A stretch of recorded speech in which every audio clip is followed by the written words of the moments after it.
வணக்கம். செவ்வாய் பெயர்ச்சி பலன்கள். தனுசு ராசிக்கு, தனுசு லக்னக்காரர்களுக்கு எந்த மாதிரியான பலன்களை தரப்போகிறோம் அப்படிங்கிறத பற்றி பார்க்க போகிறோம். தனுசு ராசிக்கு 12 செவ்வாய் நின்ற பலன்கள் என்ன அப்படின்னா, தனம் நஷ்டம், கண் நோய் வரும், பித்த மயக்கத்தை ஏற்படுத்துவார். இந்த மாதிரியான பாதிப்பு பிரச்சனைகளை தனுசு ராசிக்காரர்களுக்கு செவ்வாய் பகவான் கொடுக்க போகிறாருங்க. இது 12ஆம் இடத்தில் நின்ற செவ்வாய் கிரகத்தினுடைய பலன்.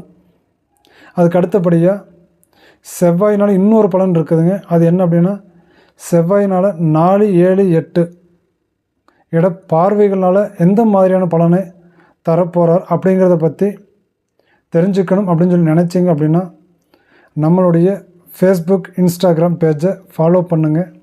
யூடியூப் சேனலை சப்ஸ்கிரைப் பண்ணுங்கள். நன்றி, வணக்கம்.